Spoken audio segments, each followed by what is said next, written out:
Hello there, and welcome. Tonight, I want to take you somewhere quiet, somewhere beneath the noise of our cities and far below the thin layer of time we call history. Down there, in the deep silence of the earth itself, there are stories that we may never hear, and yet sometimes you cannot help but wonder if those stories might still be there, waiting for us, hidden in the stone and soil beneath our feet. What if we are not the first? It's a question that, at first, almost feels like a riddle. One of those thoughts that you can brush aside with a laugh. After all, we know our history, don't we? We can trace it from the first carved stones to the pyramids, from the printing press to rockets and satellites. We can see the line clearly. But then you remember something. That line is thin, fragile. It stretches back only a few thousand years, and then it stops, disappearing into the fog of prehistory. Before that, there are only bones, scattered tools, and the faintest traces of fire left by the humans who came before us. And if you step back even farther, outside of the comfort of human history, you begin to see the scale of the world we live in. Earth is 4.5 billion years old. That is not a number you can easily hold in your mind. It is a span of time so vast that everything we have ever done fits into a single sliver of it, an instant that would vanish if you blinked. That's where the question begins to change. Because if the Earth is that old, then why are we so sure that nothing came before us? Not just creatures with claws and teeth, not just forests and oceans filled with strange alien life, but something else, something that could think, build, and leave its mark, if only for a while, before time and the planet itself swept it all away. This is not just a story about what might have happened millions of years ago. It's a story about the way the Earth works. Our planet is not a museum. It does not keep its past neatly displayed for anyone to examine. It erases, it recycles. Continents slide across its surface like rafts. Mountains rise and then crumble. Oceans drown entire coastlines and then retreat.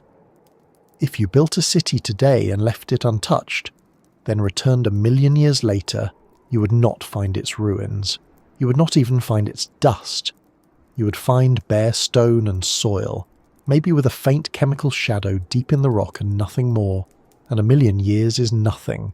If you stretch that to 10 million or 50 or 100, you start to see what deep time really does. Civilizations, if there ever were any before us, would not just vanish. They would be folded into the planet itself, ground down until only the smallest, most stubborn traces remained, hidden in places we have barely begun to look. Scientists have a name for this thought experiment, the Silurian hypothesis. It's not a theory that claims other civilizations existed. It's a question, asked seriously and carefully. If there had been an intelligent species on Earth millions of years ago, would we be able to detect it today? And the answer is not simple. Most of the things we think of as proof, monuments, machines, bones, would be gone. Even the tallest towers would have long since crumbled. Roads would be erased. Rivers would change course. Deserts would swallow everything left behind.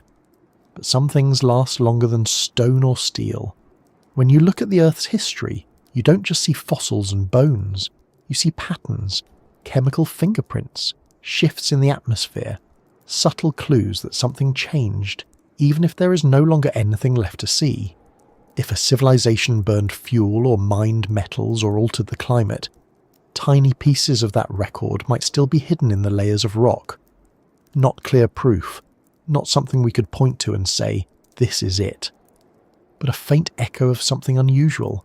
Of course, so far nothing like that has been found. But then again, why would it? We have only studied a tiny fraction of the Earth in detail. Most of the ocean floor is unmapped. Most of the deep rock layers are out of reach. We are creatures living on the surface, scratching at the uppermost layers of a planet that has been reshaping itself for billions of years. If there were older stories, they would be buried far below the places we can see. This is what makes the question so unsettling. We are used to thinking of the world as ours. We imagine history as a straight line that began with us and will end with us. But maybe it isn't a straight line at all. Maybe it is a repeating pattern, rise, fall, and erasure. Perhaps we're just another brief chapter in a book so long that no one remembers the earlier ones. And yet, this is not a hopeless thought. In a way, it's comforting. Because if there was something before us, then we are not just the product of chance. We are part of a longer story, one that stretches far beyond the reach of our calendars. A story written in stone and silence, waiting for anyone patient enough to listen. Now, of course, none of this means that there were ancient cities under the feet of dinosaurs or hidden machines buried miles underground. If anything did come before us, it would have been erased almost completely. What would remain would not look like a city. It would not even look like a fossil. It would be a thin layer of difference hidden in the rock, something so small that only science could detect it. But even if the chances are low, the scale of time leaves room for wonder. 4.5 billion years is long enough for the unimaginable to happen not once but many times. Long enough for entire worlds to rise and disappear, each leaving nothing but a whisper beneath the soil. And so we start here, with this question that has no easy answer. We will follow it downward, through the layers of stone and the stretches of deep time. We will look at how the Earth erases its past and how a trace, if it ever existed, might still be hiding there. Because if there is even the smallest chance that we are not the first, then every stone, every layer, every quiet corner of this planet becomes something more than just rock and dirt. It becomes a page from a story older than anything we know. And if nothing else, it reminds us that one day, we too will be part of that story. One more layer in the long memory of the Earth. If you want to understand why the question of forgotten civilizations lingers, you have to start with time itself. Not the kind we measure with clocks or calendars, but the deep time that belongs to the Earth. Human history, even at its longest stretch, is nothing compared to it. If you compress the entire history of our planet into a single day, all of a recorded human civilization would appear in the last few seconds before midnight. Everything else, the shifting continents, the rising and falling of seas, the births and extinctions of entire species, would pass by in silence long before we ever arrived. And silence is exactly what deep time leaves us. For every 1,000 years that pass, wind and rain eat at mountains, rivers carve new paths, and the land itself moves beneath our feet. The surface of the Earth is not a stable archive. It is a restless canvas, forever erasing what was drawn upon it before. If anything lived and built and thought here millions of years ago, its remains would not be ruins we could walk through. They would be ghosts, barely detectable in the chemical memory of stone. We often forget just how much the Earth has erased. Consider the simple fact that there is almost no surface left from the earliest chapters of our planet's history. The ground we walk on is young compared to the planet itself. Most of the original crust has been recycled by plate tectonics, pushed down into the mantle, melted and remade. Entire continents have come and gone, colliding and breaking apart. Ancient mountain ranges have risen to towering heights, and then worn away until nothing remained but low hills and buried roots of stone. If a civilization existed in some remote age, how could it have survived that kind of planetary churn? It likely couldn't. Even fossils, the most durable remnants of life, are rare. We only know a fraction of the species that once lived here, because most left no trace at all. For every perfectly preserved skeleton in a museum, there are countless others that were destroyed, buried too deep, or never fossilized in the first place. Now imagine not just bones, but buildings and tools. Those would be gone in a fraction of that time, yet there are other ways that the past leaves its mark. When we study the layers of rock, we find more than fossils. We find signatures. A spike of iridium in a layer of clay tells the story of the asteroid that ended the age of dinosaurs. Bands of iron in ancient stone record the oxygenation of the atmosphere billions of years ago, when life itself transformed the planet. These are the kinds of traces that endure. Not objects, not ruins, but evidence written in chemistry, pressed into the earth like faint fingerprints that never fully fade. If an earlier civilization left anything, this is where it would be. Not in some hidden city buried under sand, but in the rocks, where time itself has sealed it away. Perhaps there would be a sudden change in the balance of carbon isotopes caused by industry. Perhaps rare metals would appear in unusual concentrations, the byproduct of mining or technology. These would not be obvious at first glance, but in the careful hands of geologists, they would stand out like quiet, unexplainable intrusions. And even then, the evidence might be so subtle that we would not recognize it for what it was. After all, we're only just beginning to learn how to read the planet's deep history.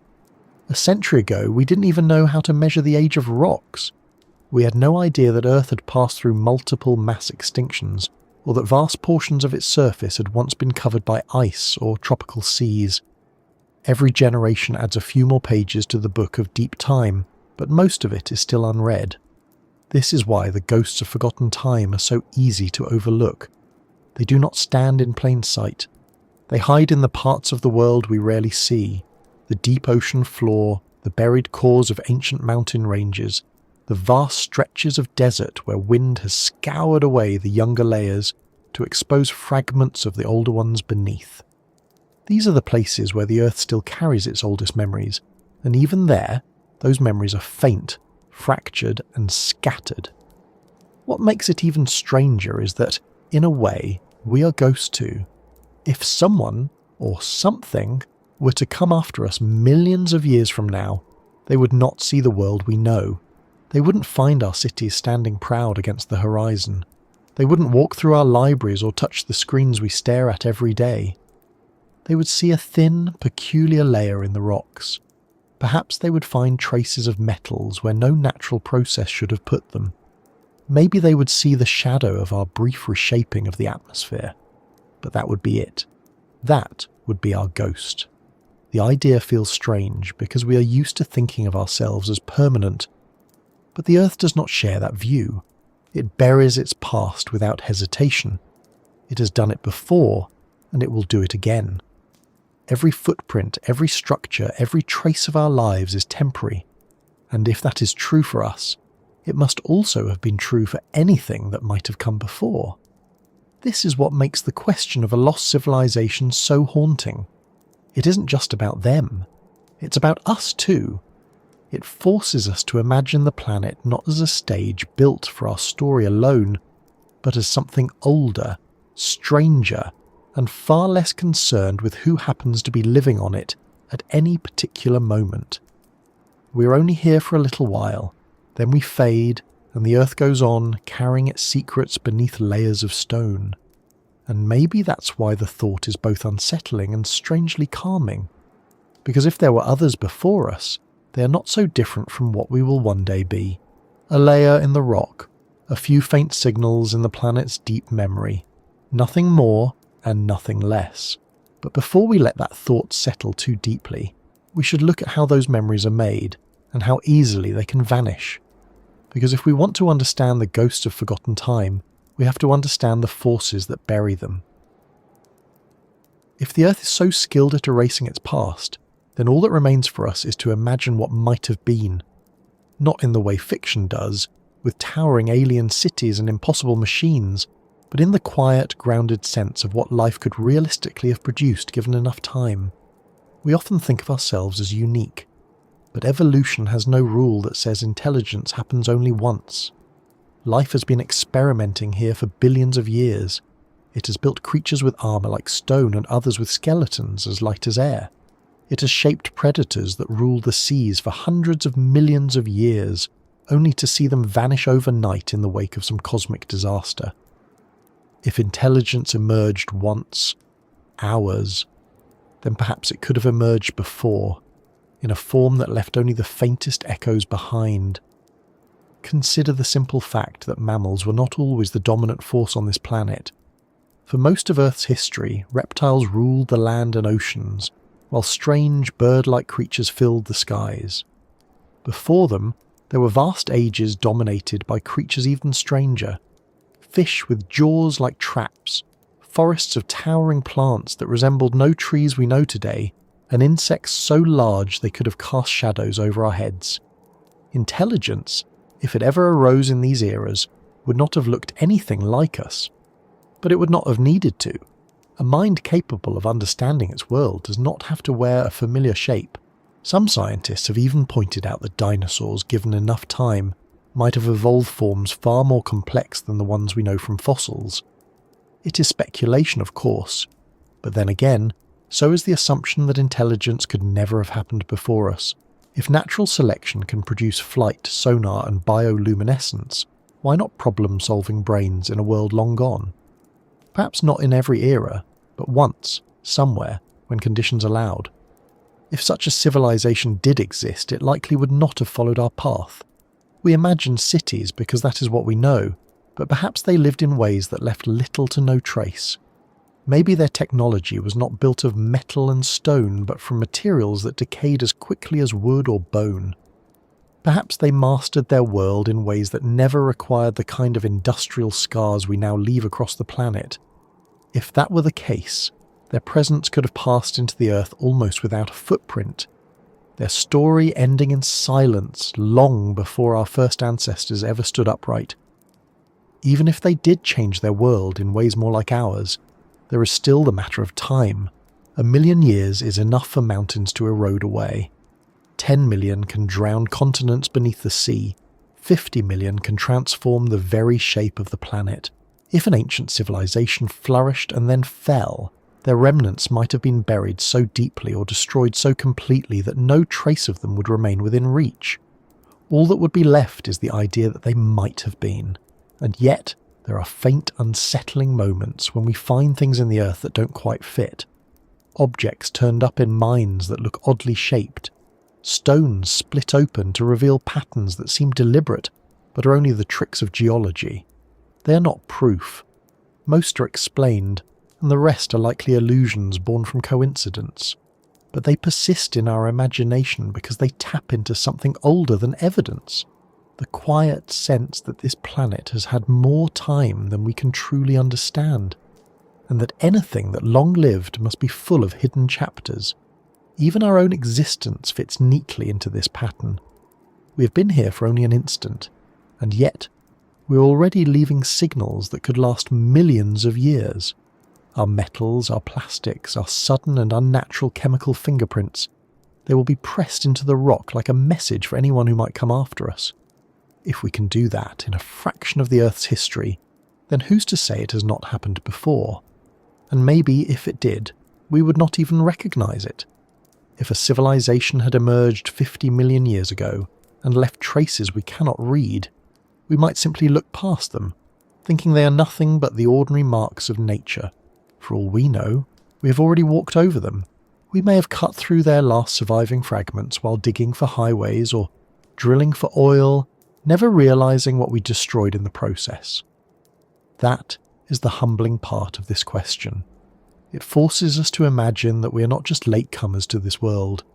We might also be forgetful heirs, living on a planet that has already had other tenants. The Earth is old enough to have forgotten them, but not so old that it couldn't happen again. And that possibility, quiet though it is, changes the way we see the ground beneath our feet. Because the next time you look at a stretch of empty desert, or stare out at the deep, dark ocean, or see the jagged bones of ancient mountains, you might remember that this world has had more than one story.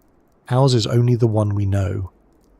But there may have been others, older than memory, erased by time until all that remains is the faintest whisper in the stone.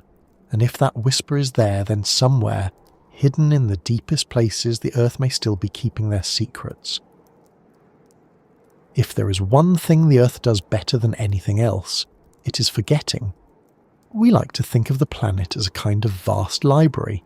It's layers of stone holding the record of everything that has ever happened. But in truth, it is more like a restless editor, constantly rewriting, tearing pages out and covering old words with new ones until only a few scattered fragments remain. To understand why, you have to look at the way this world works. The ground beneath your feet might feel solid, but it isn't. It is a thin, shifting crust, broken into great slabs called tectonic plates, which drift across the surface of the planet like slow-moving rafts on a deep, hidden sea of molten rock. These plates crash together, pull apart, and slide past one another in an endless cycle that has been running for billions of years.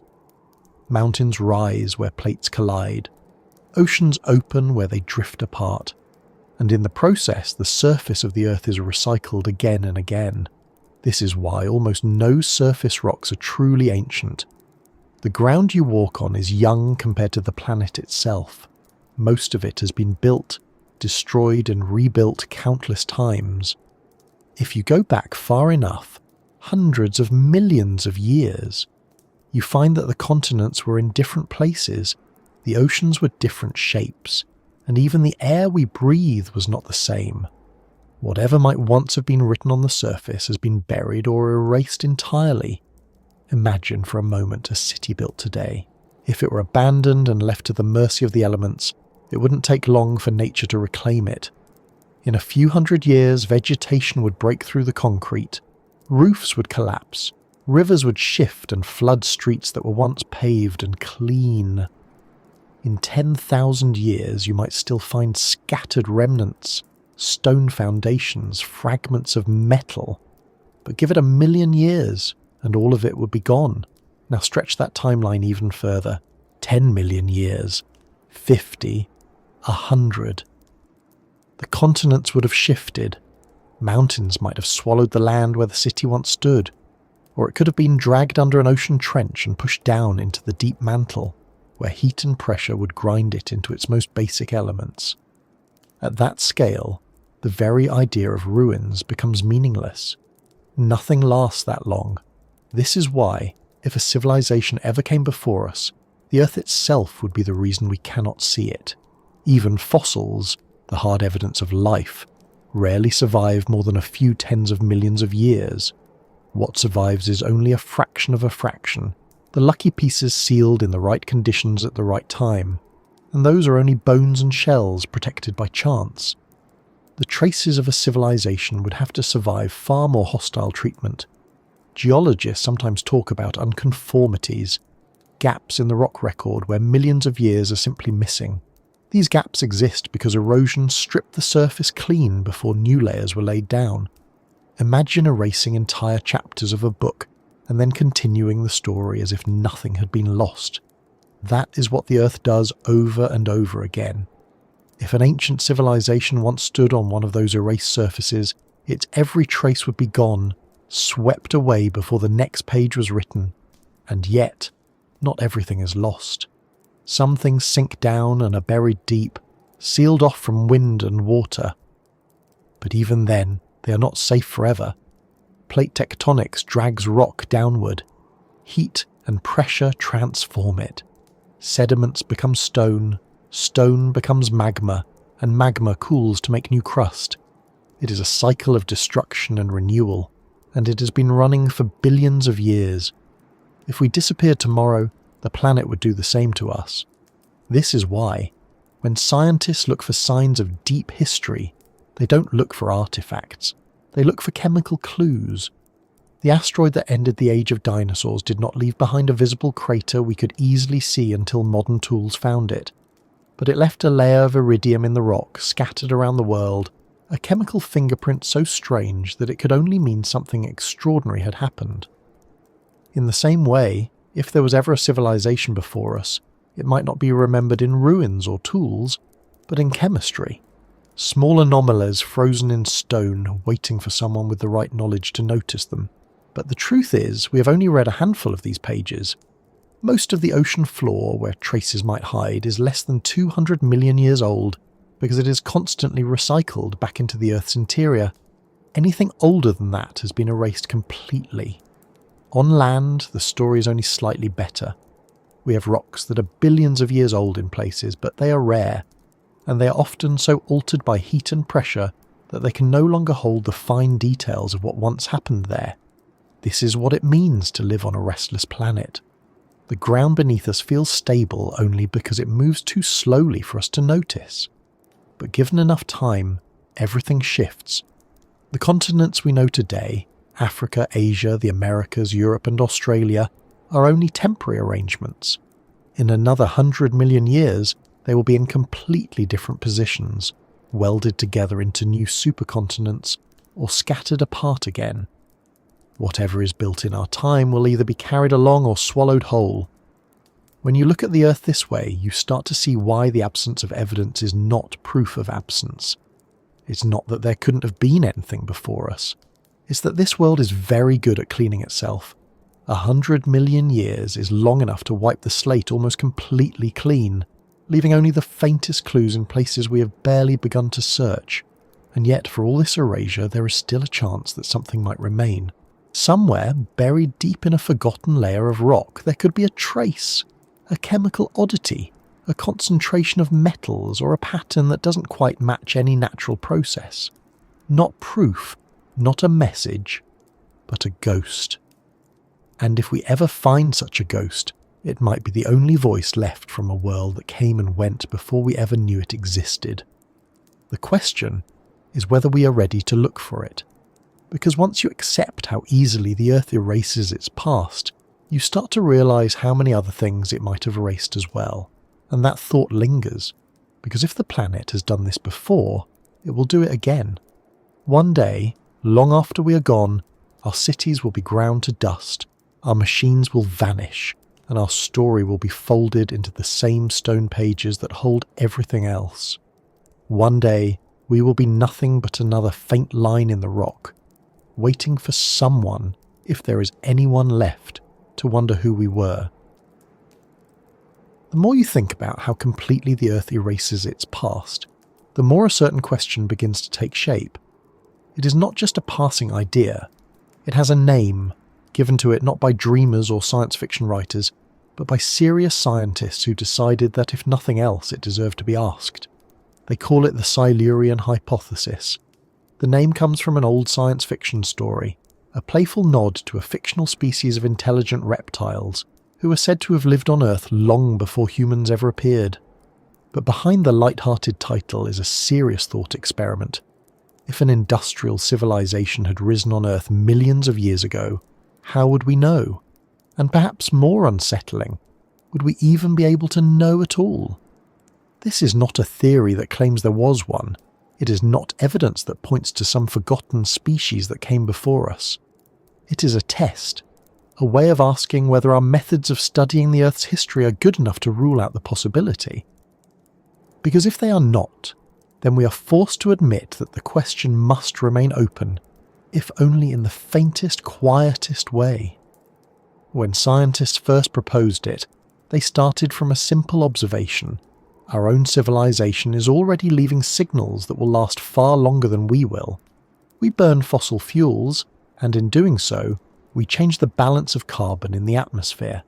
Those changes will be pressed into the rock record, a chemical signature that could persist for millions of years.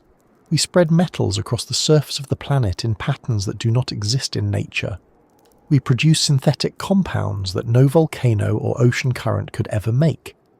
Plastics, for example, might eventually break down into microscopic fragments, but some of those fragments could be buried and locked into the sediment, sealed away like strange little time capsules. If we vanished tomorrow, the Earth would cover us up, grind us down, and erase our cities. But those deeper signals would remain, hidden in the rocks, waiting for someone with the tools and knowledge to find them. And if we can do this in just a few centuries of industry, then the question naturally follows, what if someone else did it before us? The scientists who first outlined the Silurian hypothesis, Gavin Schmidt and Adam Frank, approached it carefully. They knew it would sound strange, and they were not arguing that it happened. Instead, they asked a sharper question. What would the evidence look like if it did? And just as importantly, how long would that evidence survive? The answer they found was both reassuring and unsettling. Reassuring, because our own impact on the Earth will indeed leave a lasting mark. Unsettling, because that mark would be hard to recognise if you didn't already know what to look for. Imagine a layer of rock 50 million years from now. If someone were to split it open and analyse it, They might find a sharp spike in certain metals, copper, aluminum, lead, spread out in concentrations that no natural process could explain. They might see a sudden shift in the carbon isotope ratios, the frozen signature of a brief, intense period when something on this planet burned through enormous amounts of stored carbon. They might even find traces of synthetic molecules, long degraded but not entirely gone. And what would they conclude? Would they see it for what it was, a sign of an industrial civilization long vanished? Or would they mistake it for some strange but natural event, a quirk of volcanic activity or ocean chemistry? Without context, without a clear trail of artifacts or fossils, it might be nothing more than an oddity in the rock, and then they might move on, leaving the question unanswered. This is what makes the Silurian hypothesis so powerful. It forces us to admit that even if there were another civilization before us, we might not recognize it, because the planet is too old and its memory too broken. In fact, we might already have looked past such evidence without realizing it. And yet there are places where this kind of search could begin. Deep ocean sediments, for example, are some of the best archives of the Earth's history. They collect layer after layer of material, year after year, quietly recording the chemical state of the world above.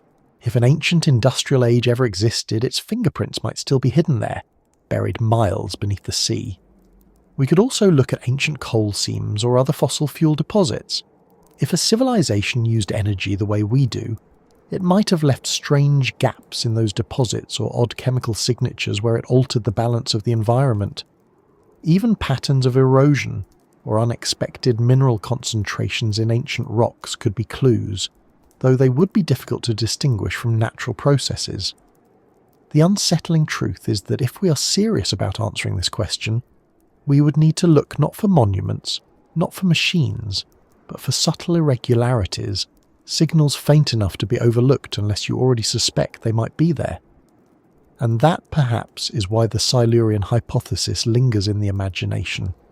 It is not about believing in lost cities or forgotten empires.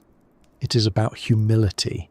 It is about admitting that, on a planet this old, our own story is too small to be the measure of all things. We're a single chapter in a book that began billions of years ago, and most of its earlier pages have been destroyed. If we're willing to read between the lines of what remains, perhaps we might catch a glimpse of something older. But even if we never do, the exercise changes us.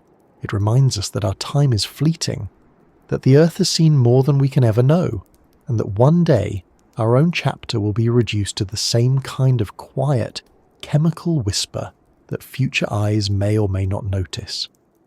And if there is a lesson in that, it might be this: if we want to be remembered, even by a world without us, we should pay attention to the marks we're making, because time will not preserve our towers or our roads.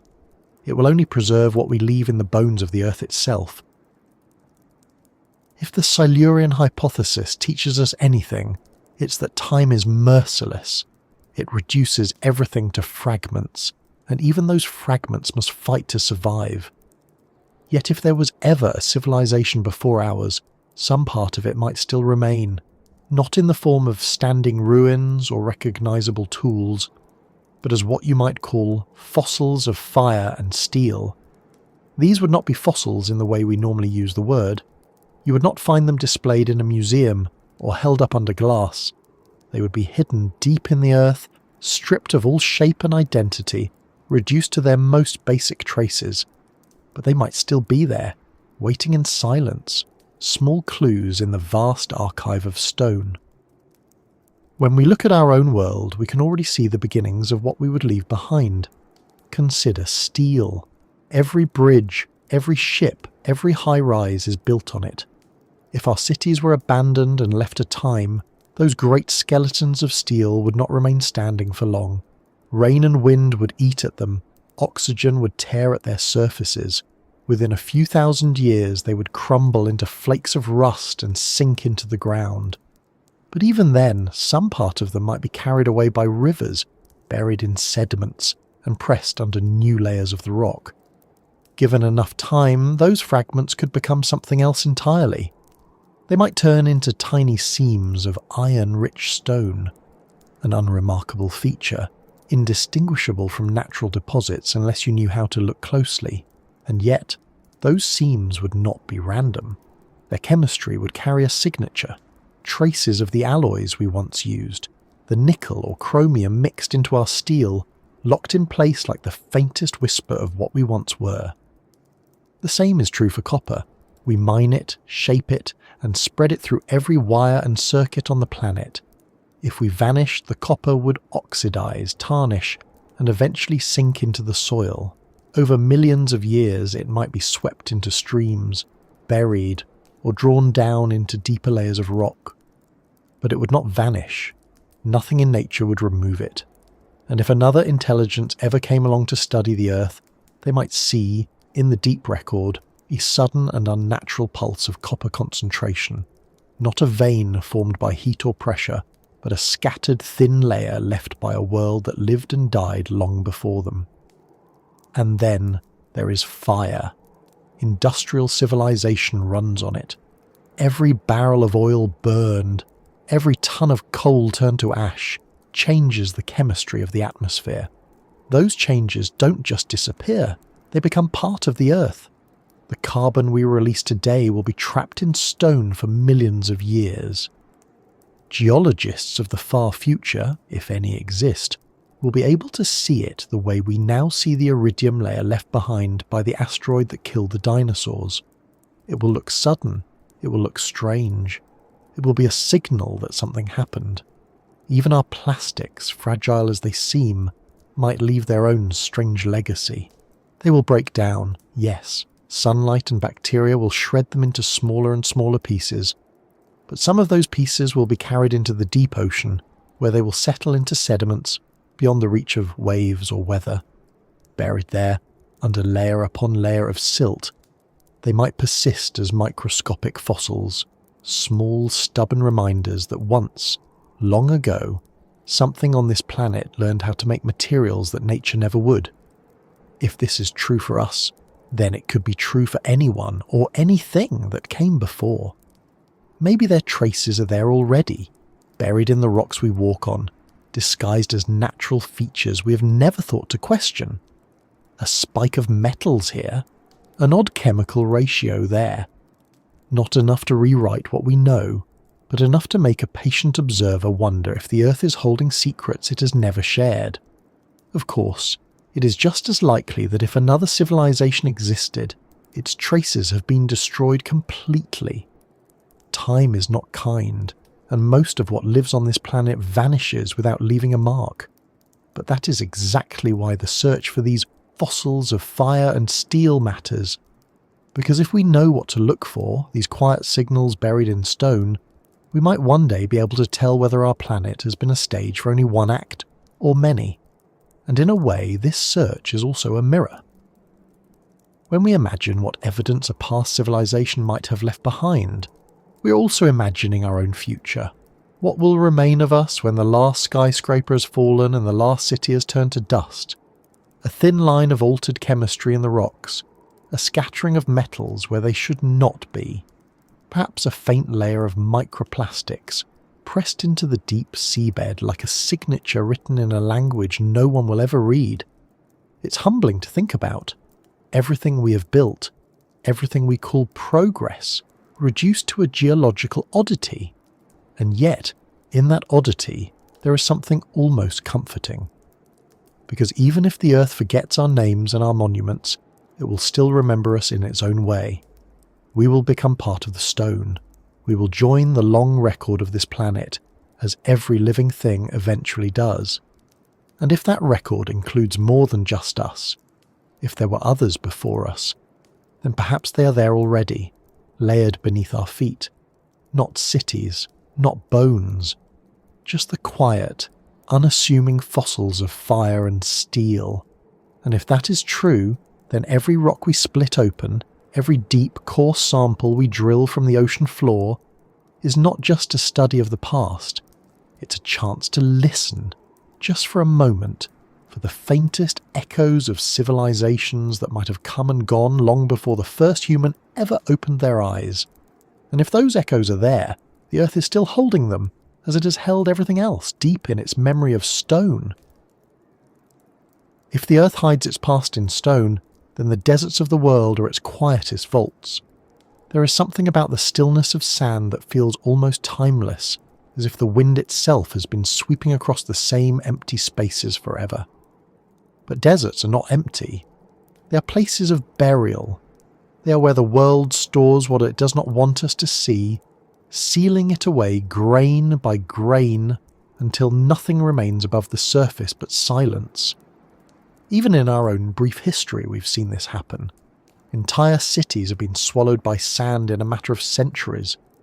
Once bustling trade hubs in North Africa, towns along forgotten caravan routes, temples abandoned when the rivers that fed them dried up. Gone, hidden beneath the shifting dunes. The desert does not destroy them outright, it simply covers them. It waits. If that is what can happen in only a few thousand years, what might the desert hold after millions?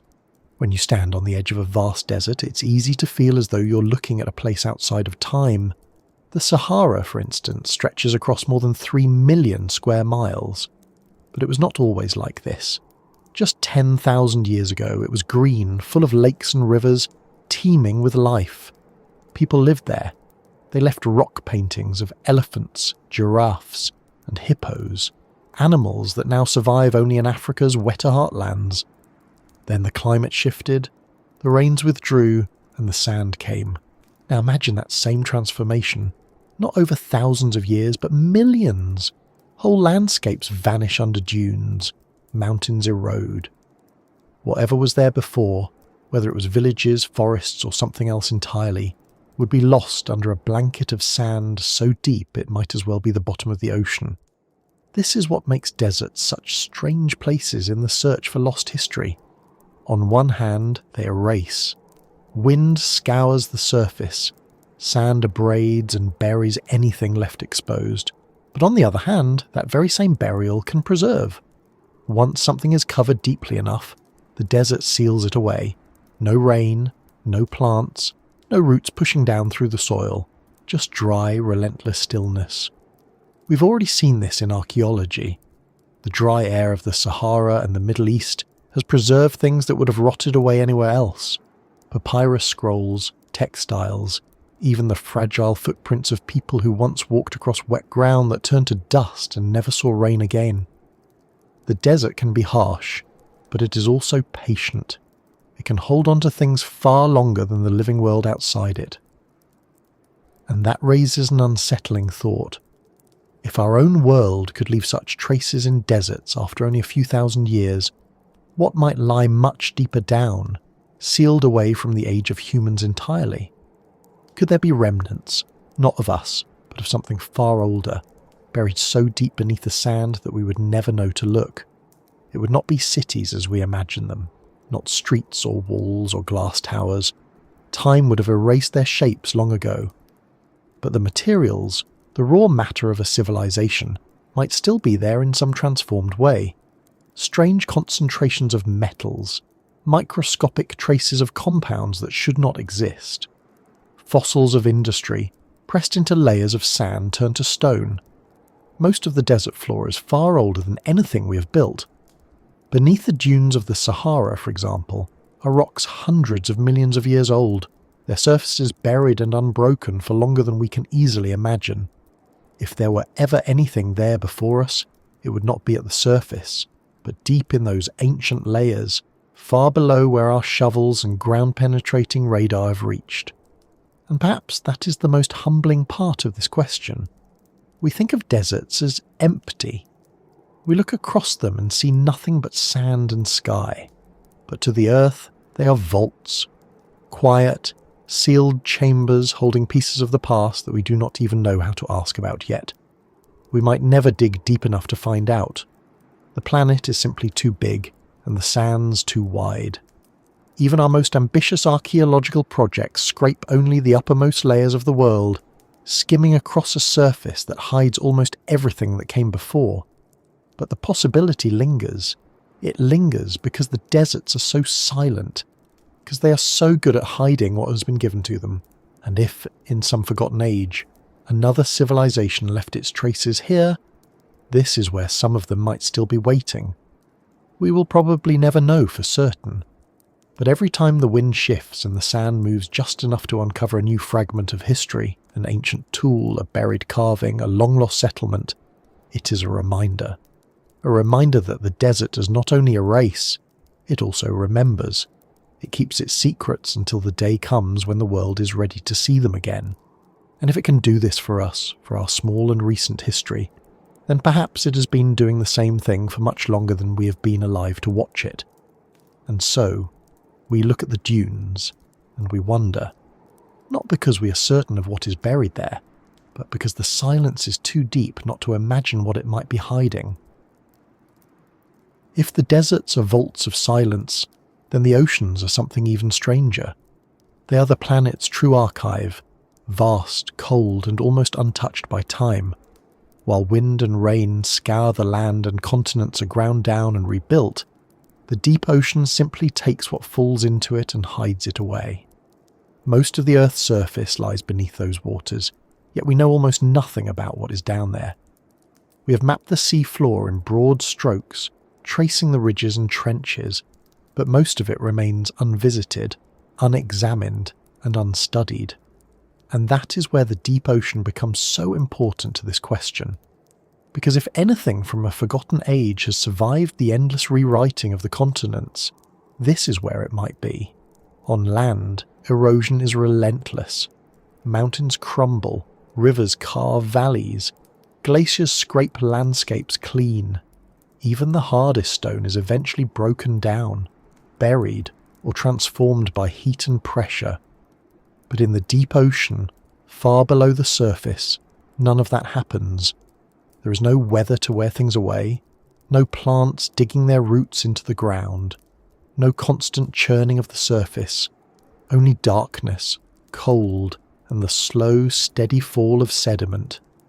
Year after year, tiny particles drift down from above, dust from continents, ash from distant volcanic eruptions, fragments of life from the upper layers of the sea. They settle on the ocean floor in thin, delicate layers. Over thousands of years, those layers stack up one atop another until they become the seafloor's quiet memory of the world above. This is why scientists drill into the deep ocean to study Earth's past. Cores pulled from the seabed hold an unbroken record stretching back millions of years.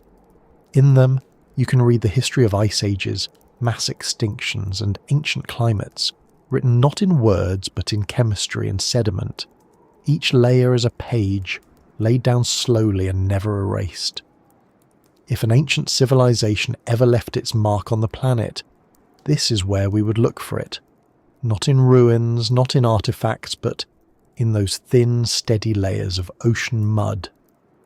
What would we expect to find? Not much, at least not in the way we usually imagine evidence. There would be no sunken cities, no intact machines waiting to be discovered. The ocean is not kind to such things. Its waters corrode, crush, and bury anything that lingers too close to the surface. But what the ocean does preserve are signals, the same kind of subtle chemical traces that the Silurian hypothesis describes. Imagine a layer in an ocean core where something unusual appears. Perhaps there is a spike in metals that do not belong scattered across the world's seabeds all at once. Perhaps there is a sudden shift in the balance of carbon isotopes, the kind of shift that can only come from burning vast amounts of fuel. Maybe there are fragments of long-broken synthetic compounds, too degraded to identify but strange enough to raise questions. That is what a forgotten civilization would look like after tens of millions of years. A line in the ocean floor, a chemical scar in the sediment. You wouldn't see it unless you were searching very carefully. You might drill 1,000 cores before finding even a hint of it. But if anything from that deep past could still be there, the ocean is where it would be hiding. And yet, this is the part that humbles us most. We have barely touched this archive. The ocean covers more than 70% of the Earth, and almost all of it remains unexplored. We have mapped the stars in greater detail than we have mapped the ocean floor. We have walked on the moon, but we have not seen most of our own planet. This is why the question remains open. We do not know what is buried beneath the sediment because we have never truly looked. We take cores in a few scattered places. We examine what we can reach.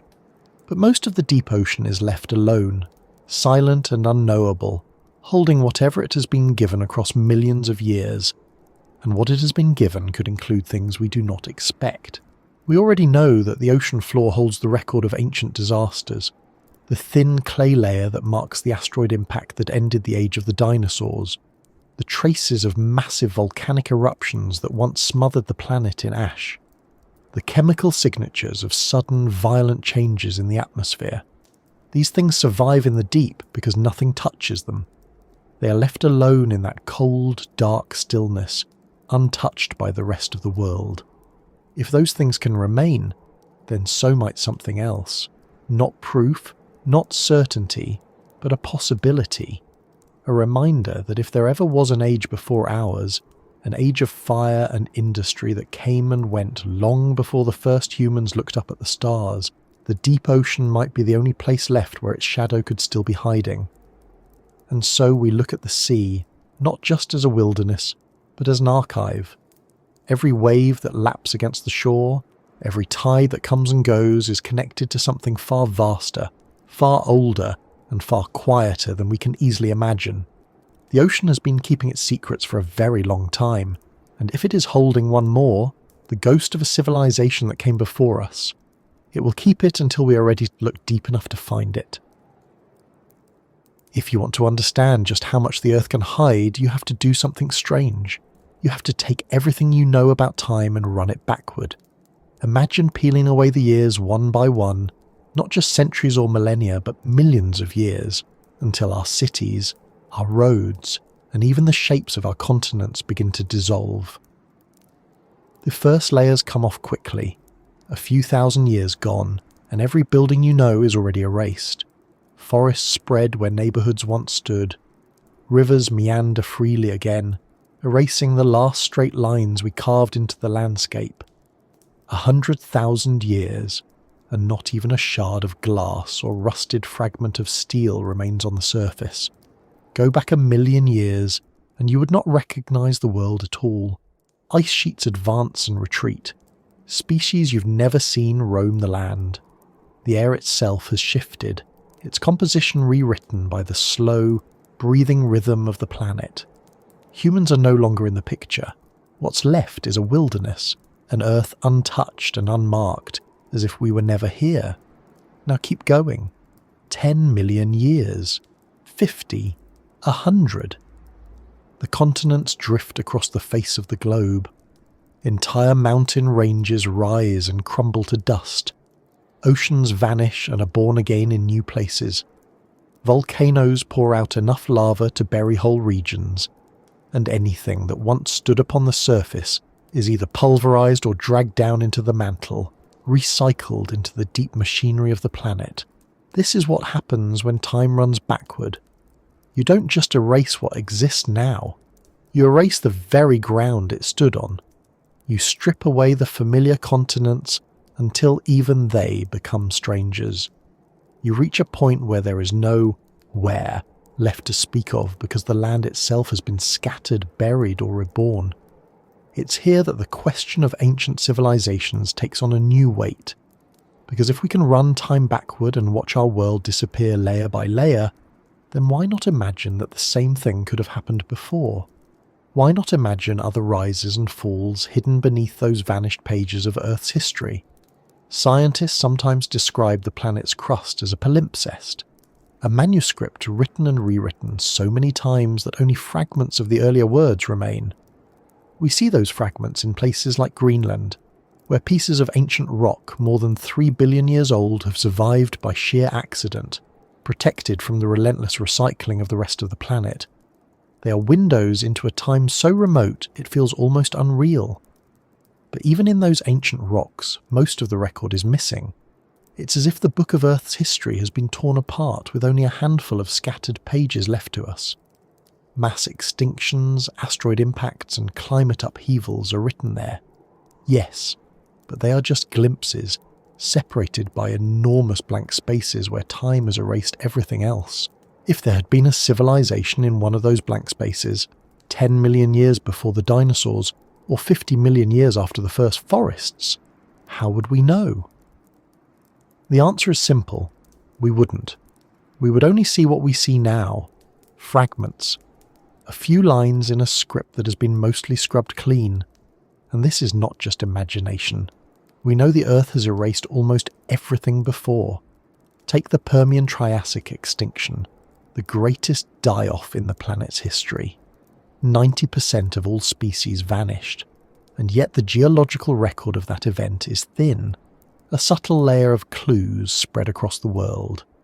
If something as catastrophic as that can be reduced to a few chemical signatures in the rocks, then what chance would a brief, intelligent civilization have of leaving a clear trace? When you run time backward far enough, you also see how small our own chapter is. Human civilization has lasted only a few thousand years. Industrial society, the kind that could leave detectable traces, has existed for little more than 2 centuries. Compare that to the age of the Earth, and you realise how narrow the window is. If there were others, they might have appeared and vanished so long ago that the planet has already folded their story into its deep, silent archive. This is why some scientists argue that our best chance of finding evidence for such a civilization would be indirect. Not artifacts, not ruins, but chemical oddities, signals of something that briefly disrupted the planet before vanishing. And even then, those signals might look no different from a natural event. A burst of carbon in the atmosphere could be mistaken for volcanic activity. A spike in metals might look like nothing more than an unusual geological formation. Without context, how would we ever tell the difference? And so, when you let time run backward in your mind, you come to a strange conclusion. The absence of evidence is not proof that nothing happened. It is only proof that the Earth is better at forgetting than we are at finding. But there's another side to this thought, and it's the part that lingers longest. If time can erase everything that came before, then it will also erase us. 100 million years from now, if the world is still here, no one will walk through the ruins of our cities. No one will see the shapes of our buildings or even know the names of the places where they once stood. All of it will be gone, folded into stone and ocean, just as it has done to everything else. And in that thought, there is a kind of strange equality. If there were other civilizations before us, they are gone, erased without a trace. One day we will join them, and maybe, in some far future we will never see, someone else will look at the Earth the way we look at it now and wonder if they are the first, or if there are ghosts hidden in the stone waiting for anyone patient enough to listen. Time does not move for us. We move through it, carried forward while everything behind us sinks deeper into the dark. But if you run it backward, just for a moment, you can almost see how it all disappears, one layer at a time, until nothing is left but the quiet, empty Earth, waiting for its next story to begin. If there is one thing the Earth has always done, it is speak. Not in words, not in sounds we can hear, but in a language far older than we are, a language of stone, pressure, and time. The problem is not that the Earth has no story to tell. The problem is that we're only just learning how to read it. Look at a rock. To most people, it is just a rock. Solid, silent, and unchanging. But to a geologist, that same rock is a page in a book. Its minerals, its structure, even the way it fractures can reveal where it came from and what happened to it across millions of years. A piece of sandstone is not simply stone. It is an old riverbed, or the floor of a vanished sea. A layer of volcanic ash is not just dust turned to rock. It is the frozen memory of an eruption so violent it could have darkened the skies for years. Every stone carries a record, but it is written in a script that is slow, subtle, and easy to miss. You have to know how to look. When scientists split open layers of ancient rock, they are not just examining minerals. They are studying the history of the world itself. ice ages, warm periods, great floods, and even the faint signatures of mass extinctions, all sealed inside what looks to most of us like nothing more than dull, grey slabs. And it is in this language that any trace of a civilization older than ours would be written. Not in ruins or monuments, those would be erased, but in the deep chemical fingerprints left behind in stone, a thin layer of unusual metals, a shift in carbon ratios, perhaps even strange compounds that nature alone could not create. These would be the only words such a civilization could leave behind, and they would be written in the quiet, patient script of geology. This is why the Earth can be both a destroyer and a keeper of memory. It erases what we expect to see, but it preserves what we do not think to look for. The asteroid impact that ended the age of dinosaurs left almost nothing we could touch or hold. There are no shattered pieces of the asteroid itself lying around for us to study. But the Earth left us a single, thin layer of iridium-rich clay, spread like a fingerprint across the entire planet. That one layer told the story. It was enough. If we vanished today, our story would not be told through our cities or our machines. It would be told the same way, through the strange residue of our presence, locked into stone for as long as the Earth is willing to keep it. Future eyes, if there are any, would not find our streets. But they might see the metals we scattered, the isotopic scars of our industry, and the faint, stubborn traces of plastics turned to dust and sealed in the deep sediments of the ocean. Now imagine that same kind of evidence, but from 100 million years ago. Imagine it buried deep in rock, so subtle that it looks like nothing more than an oddity in the data. Would we even recognise it for what it was? Or would we dismiss it as noise, a quirk of nature that we do not yet fully understand? This is the quiet challenge of the language of stones. It does not shout, it does not explain itself, it only whispers, and you have to decide if what you are hearing is real or if it is only in your imagination. Most of the time it is easier to look away, to accept that the story we can read is the only one there is. But every so often you come across something, an anomaly, a small inexplicable signal, and you wonder if the Earth is trying to tell you there is more to the book than the chapters you already know. And this is not just a question for lost civilizations. It is also a reminder of how limited our view of the past truly is. For every layer of stone we can read, there are countless more that we will never reach. Most of the record is buried deep underground, inaccessible to us without technology we do not yet have.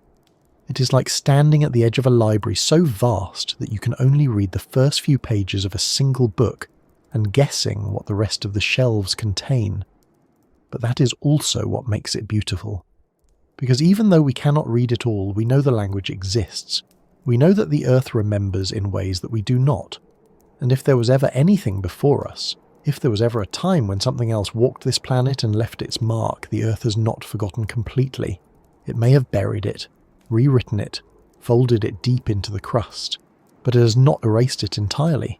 And that means that every stone we study, every layer of sediment we drill from the bottom of the ocean, is a chance to listen a little closer. Because one day, we may find that the Earth has been holding a secret, not out of malice or mystery, but simply because it has always spoken in a language too slow for us to hear. The question is whether we are patient enough to keep listening. Because if we are, then maybe one day the stones will answer. Every now and then, as we study the Earth's deep past, something surfaces that doesn't quite fit. Most of the time, it's nothing. A strange rock formation mistaken for a tool, a natural pattern that happens to look deliberate. But every so often, there are stories, objects and discoveries that seem to whisper of something older, something that should not be there at all. They are called out-of-place artifacts. Most are explained in time, their mystery worn down by closer study, but the idea of them lingers because it speaks to something deep in us, the suspicion that the world is older and stranger than the history we have written for it. Take, for example, the so-called London Hammer, a hammer-like object found encased in stone.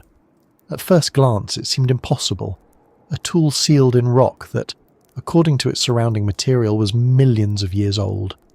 The story made headlines. It was passed around as proof of something extraordinary. But when examined carefully, it turned out to be far less mysterious.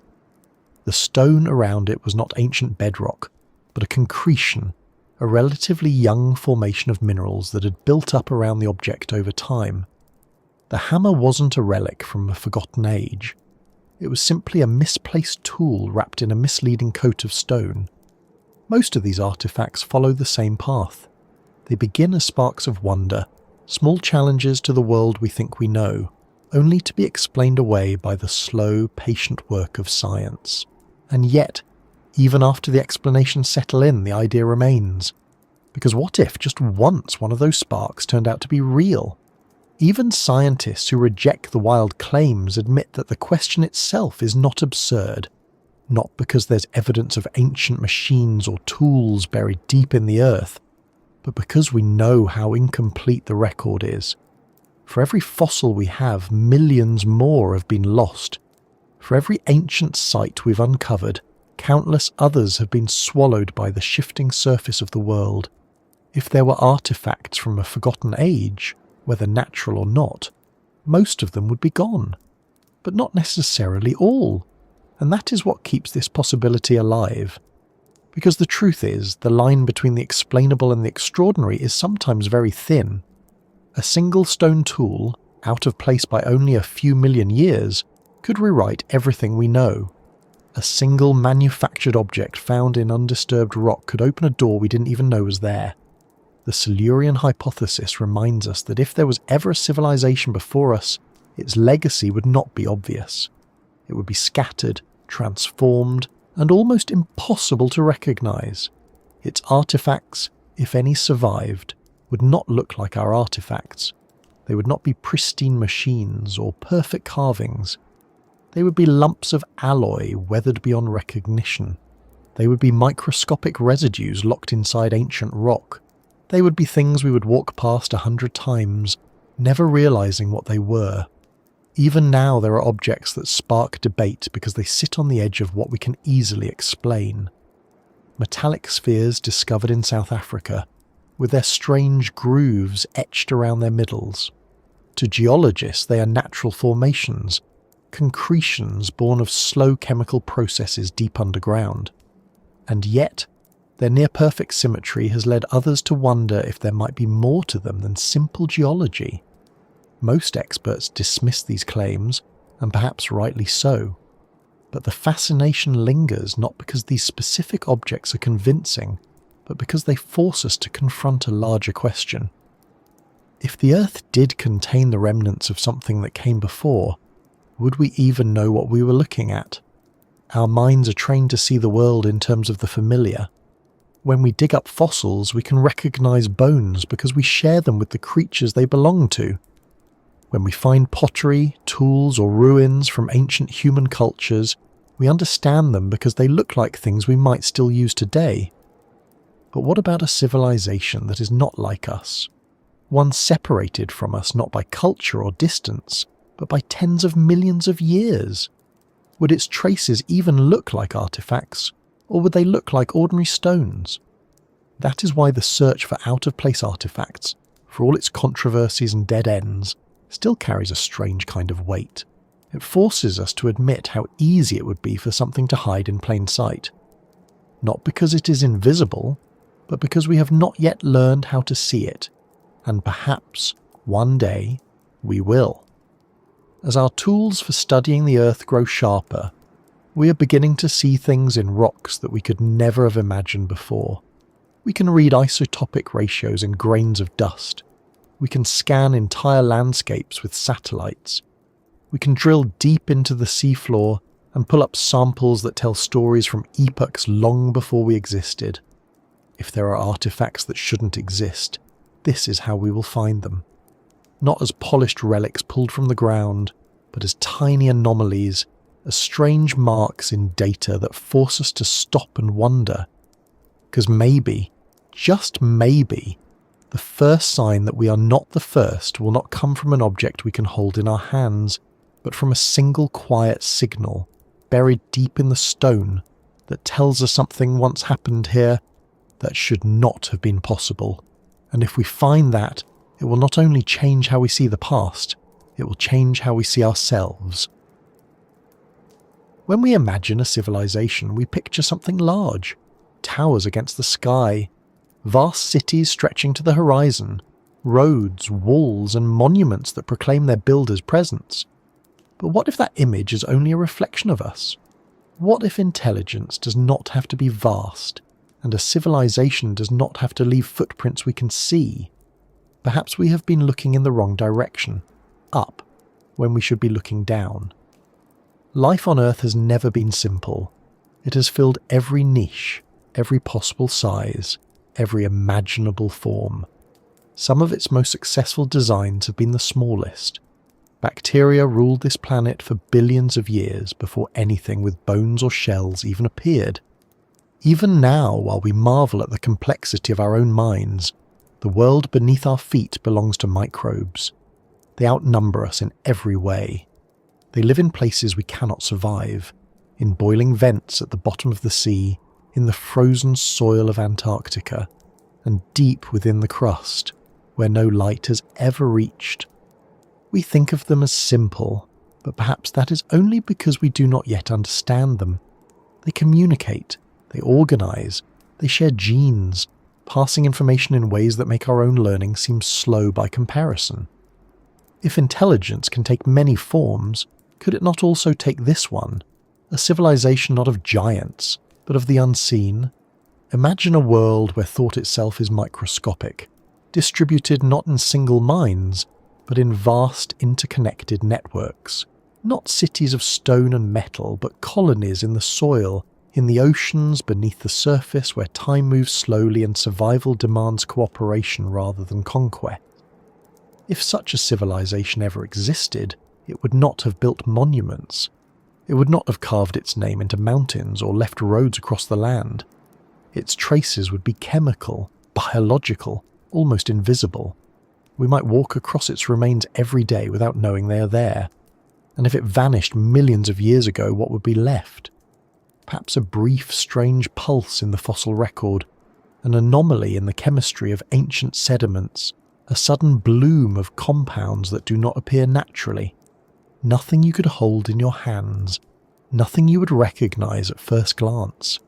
But it would be enough to hint that, for a time, something extraordinary happened, something that had nothing to do with us. It sounds impossible. But then again, so does much of life's history when you look at it closely.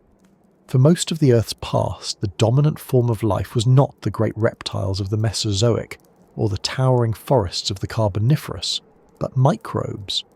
Even now, if you measured the planet's living mass, they would outweigh us by an unimaginable margin.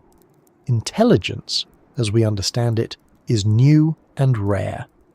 But life's persistence, that is ancient. That is everywhere. What if there was a form of intelligence that never needed to build in our way, that never needed fire or metal or language? What if its works were written not in stone but in biochemistry, and then erased so thoroughly by time that the Earth has carried its memory only in the most subtle patterns? This is not to say that such a civilization did exist, but it does force us to rethink what we mean when we say civilization. We define it in our own image, but maybe we are only one example of a much larger possibility. And this, in its own way, is the heart of the mystery. Because if there is even the smallest chance that intelligence came before us in a form we do not recognize, then our search for it must change. We cannot just look for ruins and artifacts. We must look for the smallest traces, the kind that might be hiding in the deep rock or in the strange ancient chemistry of the planet itself. And perhaps we have already seen such traces without realizing what they were. Patterns in ancient rocks that do not match known geology. Fossils of microbes that look oddly complex for their age. Chemical shifts that cannot be fully explained. These things are not proof, but they are questions. And sometimes questions are more important than answers. If there were civilizations in miniature, they would not have been bound to the same fate as ours. They would not have been erased by crumbling cities or rusting machines. They would have been swallowed quietly by the earth, folded into its deep and patient memory, until nothing remained but faint hints waiting for someone curious enough to see them. And if that is true, then the planet beneath our feet might not just be old, it might be haunted. Not by ghosts of our kind, but by the shadows of minds we will never meet, minds that thought in ways we cannot imagine, and left behind a record so small, so quiet, that it is almost invisible, and yet invisible is not the same as gone. If we are willing to imagine civilizations in miniature, then it's not such a leap to consider something even stranger, that the planet itself might be shaped not just by chance, but by the quiet work of life. For as long as there has been Earth, there have been engineers. Most of them are not like us. They do not build monuments, but they have reshaped this world in ways that no single species of our kind could ever hope to match. Think of the cyanobacteria, the ancient microbes that once thrived in the oceans more than 2 billion years ago. They were not intelligent in the way we are. They had no language, no cities, no tools, and yet they changed everything. Through photosynthesis, they filled the air with oxygen, turning a suffocating atmosphere into one that could support complex life. Entirely by accident, they rewrote the planet, and in doing so, they made every living thing that came after, including us, possible. If we call ourselves builders, what do we call them? They may not have had plans or intentions, but their impact was greater than anything humans have achieved. In a sense, they were the first engineers, unconscious, unthinking, but powerful enough to reshape the world. And if such forces exist in the deep history of our planet, who is to say there could not have been others? Nature is full of quiet architects. Coral reefs, for example, are the work of tiny, simple creatures, yet their structures stretch for hundreds of miles, vast living fortresses that can be seen from space. They are ecosystems, yes, but they are also constructions, made layer upon layer across thousands of years. If they were to vanish and then be found by some future intelligence, might they not be mistaken for the ruins of some lost alien project? Now imagine taking that same principle and pushing it further. What if, in the deep past, there were forms of life that shaped the world so profoundly that we cannot even recognize their work for what it was? Not because it looked like anything we would build, but because it became part of the planet itself. A civilization of this kind would not leave behind tools or cities. Its legacy would not sit exposed on the surface. It would be geological. It would be folded into the crust, as inseparable from the earth as the mountains or the seas. We might walk on it every day, never realizing that we are treading on the remnants of something that once was alive in a way we do not understand. There are already hints if you know where to look. Some scientists have suggested that certain massive geological formations, vast deposits of minerals or sudden shifts in global chemistry, may have been driven not by blind physical processes, but by biology. The Great Oxidation Event triggered by cyanobacteria is one example. But what if there were others, hidden deeper in time, so far back that we cannot easily untangle cause from effect? What if some of the natural events we take for granted were, in a sense, the unintentional work of living things we no longer remember? This is not to say those life forms were intelligent in the sense we understand. They may not have had thoughts or plans. But then again, intelligence is not the only force that can change a planet. Sometimes persistence alone is enough. Billions of years of survival, billions of years of quiet interaction with the environment can leave marks just as lasting as any deliberate design. And here is where the idea grows even more unsettling. Because if nature has already reshaped this world through living things we can barely comprehend, what if one of those experiments went further? What if, deep in the past, a form of life arose that was not only persistent but purposeful? life that did not just adapt to the Earth, but altered it with intention.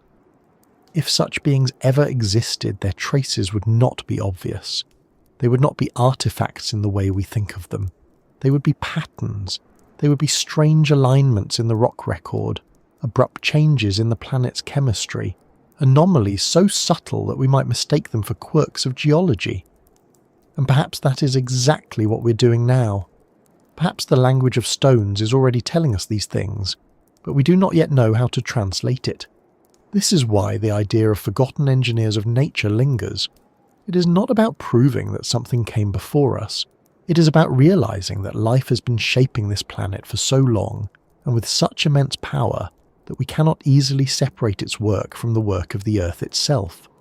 The two are entwined, bound together in a history far older than our species, older even than the creatures we think of as our distant ancestors. And if this is true, then maybe we're not the first to leave a mark.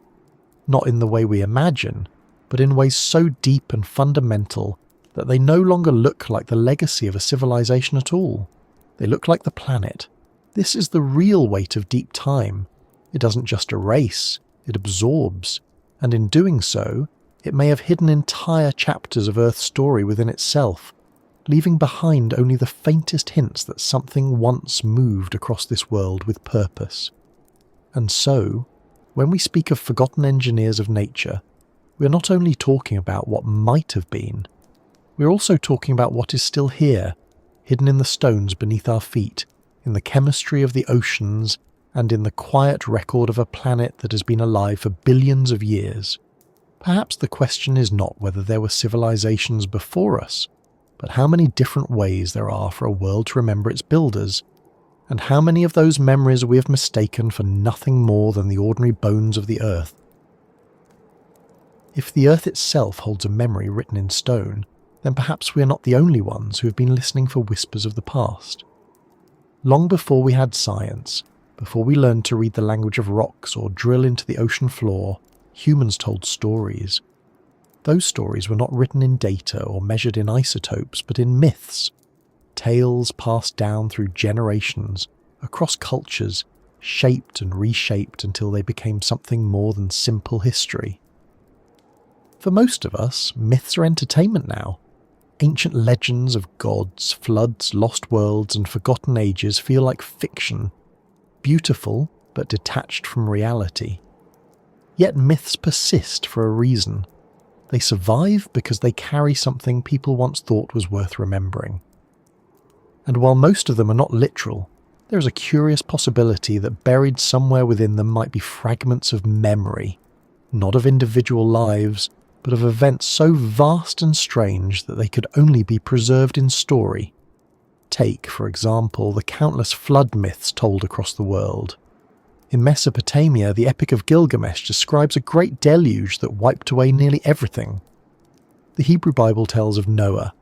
Ancient Hindu texts speak of Manu, warned by a fish of waters that would rise and cover the land.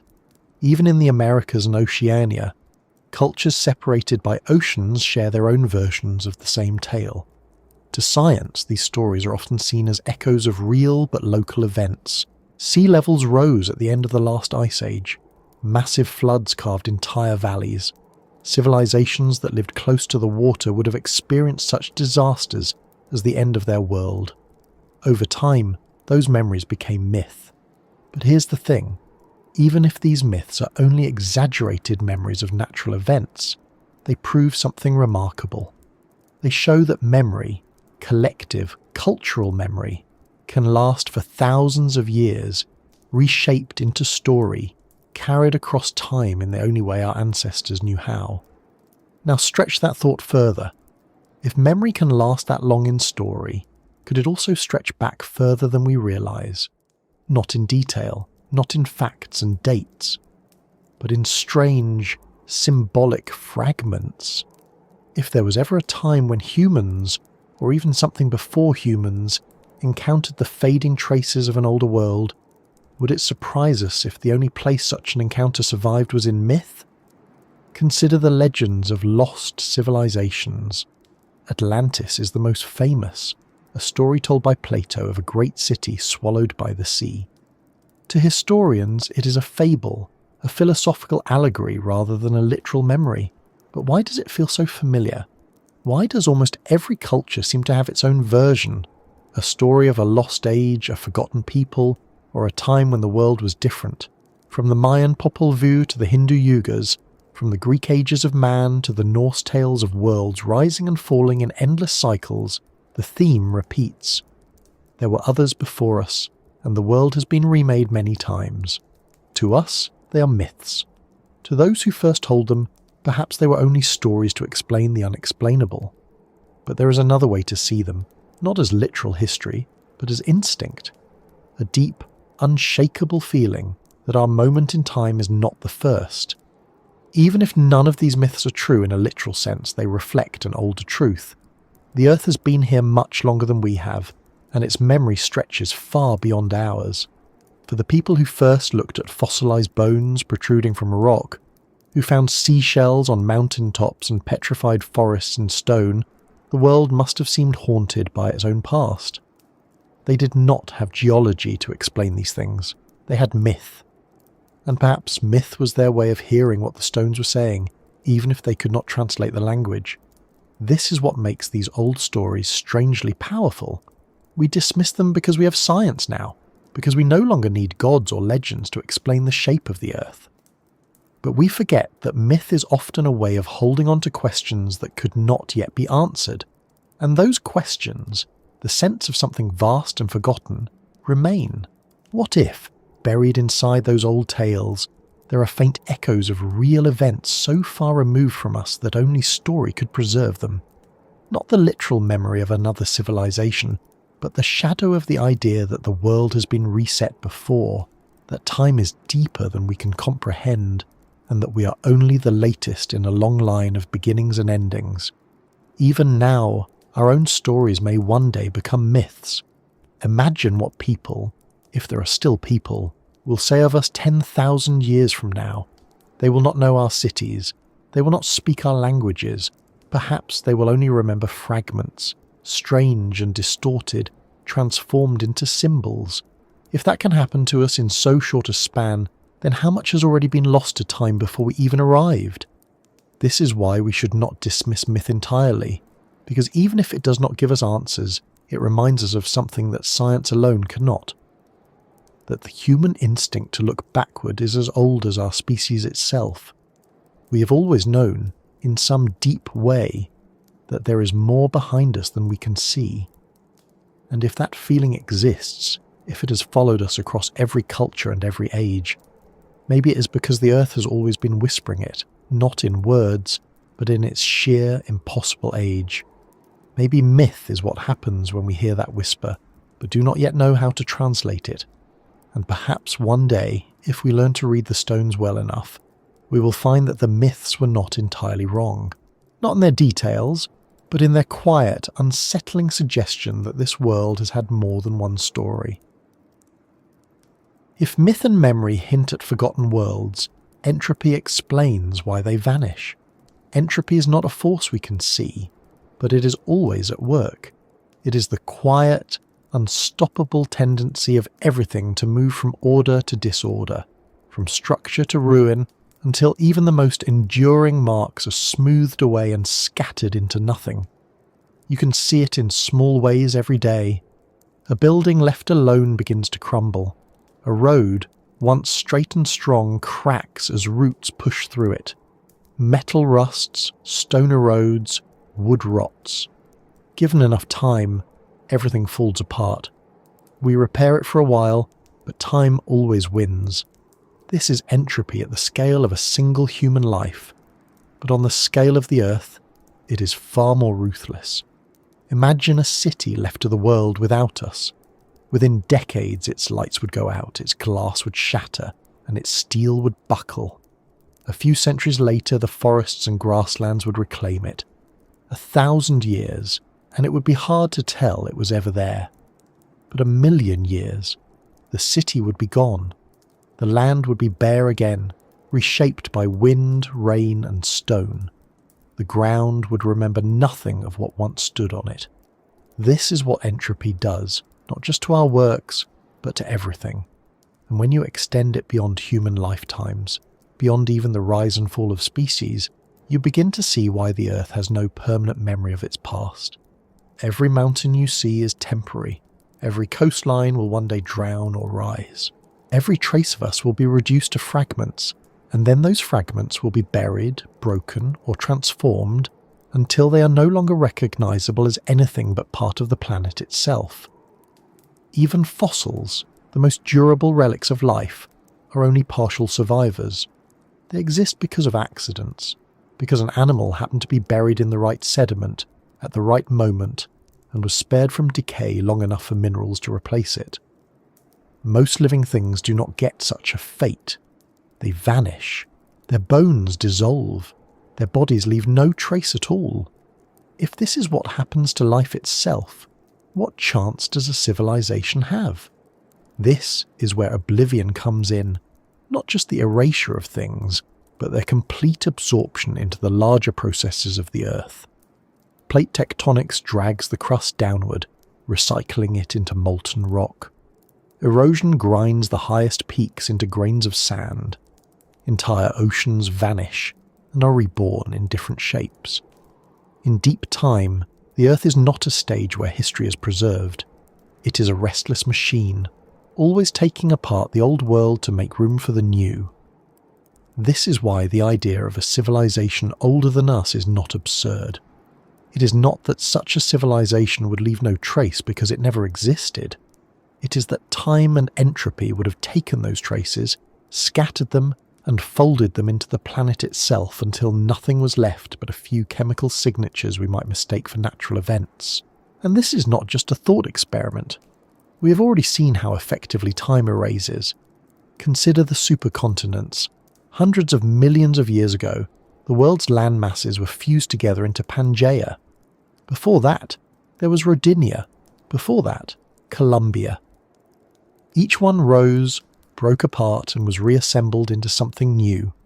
The world has been rebuilt so many times that most of the surface rock from those ages has been destroyed or transformed.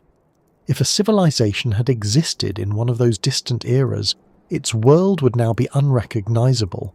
Its continents would be gone, its oceans rearranged, its every trace buried under mountains or lost beneath the sea. It would not even be a ghost. It would be part of the bedrock. And yet, even in this vast erasure, there is something strangely beautiful. Because entropy does not destroy everything entirely. It transforms. It takes what once was and folds it into the greater whole of the planet. The stones we walk on may be the recycled remnants of mountains that stood before any animal walked on land. The minerals in those stones may once have been part of the oceans that dried up 1 billion years ago. In that sense, nothing is ever truly lost. It is only remade. One day, the same will happen to us. Our cities, our roads, our monuments. They will all be drawn back into the planet's long, slow cycle. And maybe, in some far future, the atoms that once built our world will rise again as something new, unrecognizable but still connected to us in ways that no one will ever see. This is what entropy teaches, that even the greatest works of life and time are temporary. Oblivion is not sudden, it is patient. It wears down everything until the past becomes indistinguishable from the stone beneath it.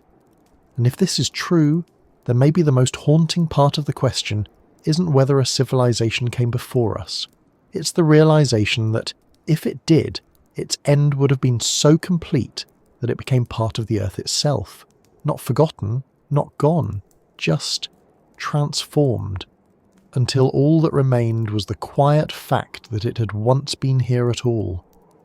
And perhaps, if we look closely enough, we will find that we're already standing on its bones. If entropy and time erase almost everything, then what could possibly remain? The answer may lie in places stranger than stone or sediment. Some scientists suggest that the deepest record of the past may not be buried in the Earth at all, but written in the very fabric of reality, in the smallest particles, in patterns so subtle that we have only begun to imagine them. This is where the idea of what some have called a quantum fossil comes in.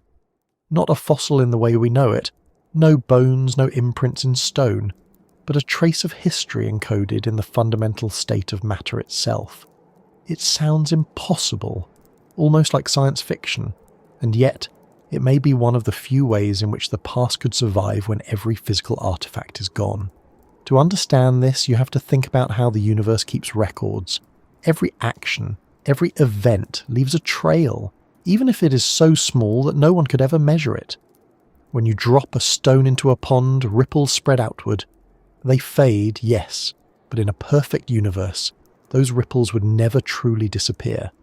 They would keep going, their energy dissipating into smaller and smaller motions, carried into the background noise of the world. Physics works in a similar way. At the quantum level, every interaction changes the state of the particles involved, even if only slightly. These changes cascade, branching outward, written into the vast interconnected web of reality. In theory, if you could rewind every particle in the universe, you could watch the past unfold exactly as it happened, not just for years or centuries, but for as long as time itself has existed. This is not something we can do, of course. The information is too scattered, too deep in the noise. The second law of thermodynamics makes it practically impossible to gather it all back together. But the fact that it is there, that history, in some form, is never truly lost, changes the way we think about memory. And if that is true for every falling leaf, every drop of rain, and every gust of wind, then it must also be true for civilizations. Even if an ancient world left no ruins, no artifacts, and no chemical traces in the stone, some infinitesimal record of it would still ripple outward, written in the motion of atoms, in the scattering of photons, in the way matter itself rearranged as it passed through time. This is in many ways an abstract idea. You cannot hold a quantum fossil in your hand. You cannot dig it from the ground or lock it away in a museum. It is not something we could even detect with our current tools. But the concept serves as a reminder that nothing is ever erased entirely. The universe remembers everything, even if its memory is buried so deeply that it is functionally unreachable. For us, this means that the story of our world may be layered in ways we cannot see. The rocks give us one record, the oceans hold another. And beneath both of those, at the smallest scales, there may be an even deeper memory, one that will last until the last particle in the cosmos is quiet. If there was ever another civilization before us, this is where its last traces would be, in the most subtle changes of matter itself, perhaps in the alignment of molecules buried deep in ancient minerals, or in the slight inexplicable imbalances in systems we do not yet know how to measure. It is a kind of history that does not speak, but hums quietly at the edge of what is possible to know. And this leads to a humbling realization. If we are not the first, then nothing we do can ever fully erase those who came before. They are not gone in an absolute sense. They are hidden in the same way that an old melody is hidden in the vibrations of a string after the sound has faded. Still there, still resonating, but far too faint for our ears. One day, our own world will be reduced to that same state. Our cities will be dust. Our oceans will change. Even the continents themselves will be ground down and rebuilt. But at the smallest scales, the memory of our existence will remain, scattered into the infinite background of reality, waiting for no one and belonging to nothing. We may never touch this memory. We may never read it, but it is there. And perhaps that is enough, because it means that nothing, no world, no species, no brief flash of civilization is ever entirely erased. And if the universe can hold on to something so small for so long, then maybe, just maybe, that is why the idea of forgotten ages is so hard for us to let go. We feel it because the world itself has never completely lost it. We live, we fade, and we become part of the quiet hum of history. And one day, we too will be quantum fossils, folded into the deepest memory of the cosmos, joining whatever other voices are already there, whether we ever learn their names or not. If the universe remembers everything, then what will it remember of us? One day, long after our cities have vanished and our language has been forgotten, what will be left for the archaeologists of the far future, if there is anyone left to dig through the dust we leave behind? To answer that, we have to begin by admitting something uncomfortable. For all our power, for all our technology and all our ambition, we are astonishingly temporary. The things we build are fragile.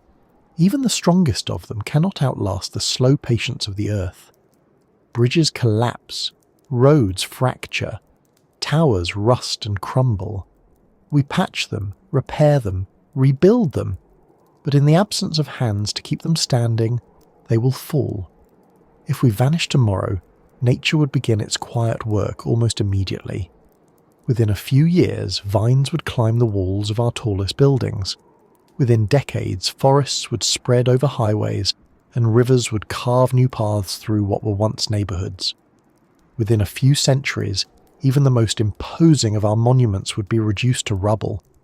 But in the deep future, thousands, millions, or even tens of millions of years from now, the very ground would take them. The foundations would sink.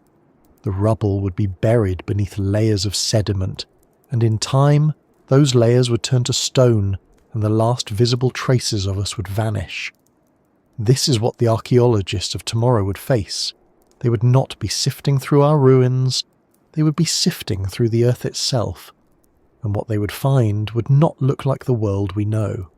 They would not see cities, they would see a strange layer in the rock.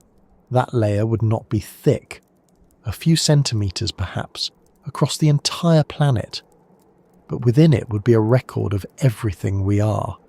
The metals we mined and spread across the world, the plastics that, even as they break down, will leave behind stubborn little traces, the isotopic scars of our fuel-burning age locked into stone the way the iridium layer marks the death of the dinosaurs. In that thin band of rock, the archaeologists of tomorrow could read our story. They might not know the details, but they would know this. For a brief moment in the deep history of the Earth, something happened. Something strange and powerful enough to change the chemistry of the planet itself. It is humbling to think that this will be our legacy. Not the monuments we build, not the words we write, but a thin layer of altered stone. And yet, in a way, it is fitting. Because this is how the Earth remembers. If we imagine those future archaeologists, we cannot help but wonder who they will be. Perhaps they will be our descendants, far removed from us, living in a world we would not recognise. Perhaps they will not be human at all. Evolution is patient, and it does not stop simply because we are here. Given enough time, it could shape intelligence into forms entirely unlike our own. Or maybe those archaeologists will come from elsewhere. Beings who arrive on a world long emptied of life and sift through the quiet layers of its past, just as we now dig through the fossils of vanished ages. They will find our layer and know, for the first time, that this world was once alive in a way they can scarcely imagine. What would they make of us? Would they see the metals and plastics and assume they were the byproducts of some natural catastrophe? Or would they recognise them for what they are? The traces of a civilization that rose, changed its planet and disappeared. If they are anything like us, they will wonder. They will try to read meaning into the record, to see patterns in the noise. They will ask the same question we're asking now.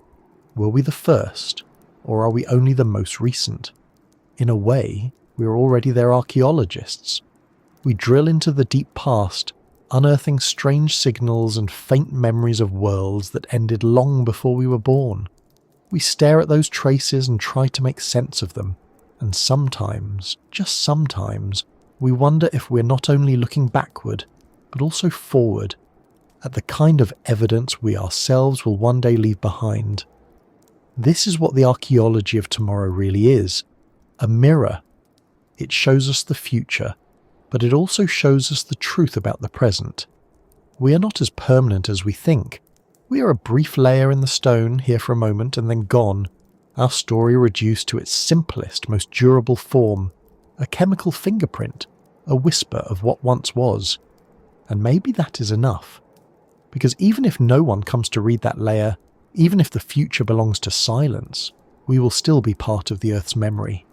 We will join the long history of everything that has ever lived and died here, our chapter folded into the bedrock just like all the others.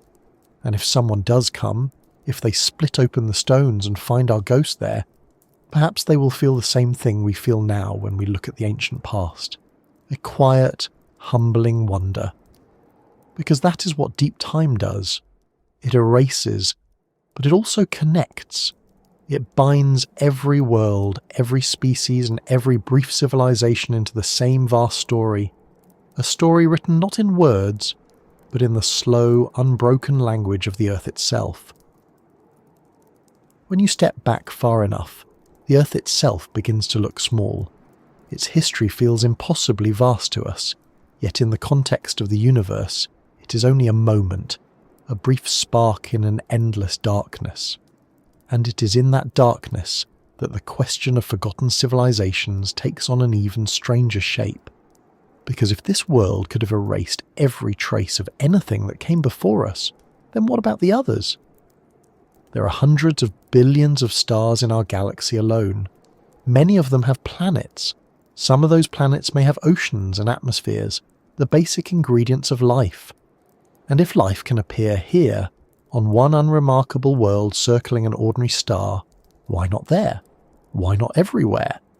This is where the cosmic perspective changes everything. We spend so much time wondering whether we're alone, whether there is anyone else out there.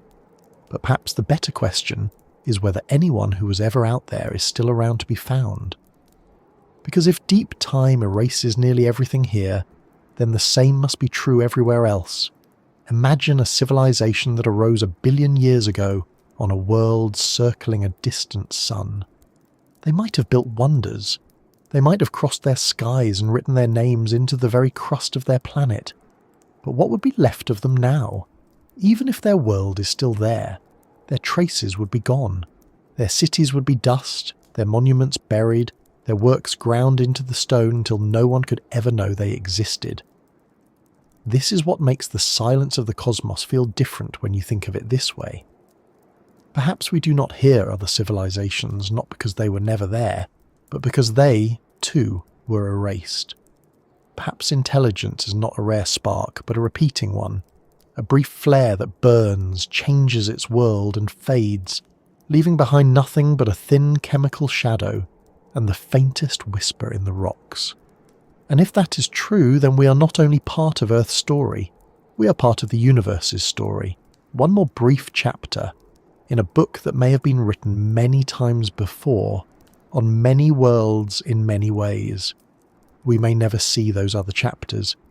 The distance between stars is too great, and time is a far more merciless barrier than space. Even if we could cross the galaxy, we might find only planets that once lived but live no longer. Yet there is a strange comfort in this, because it means that we are not alone, not in the way we usually think. We may never meet the others, but we are walking paths that may have been walked before. Every choice we make, every mark we leave, ties us to a pattern as old as the stars themselves.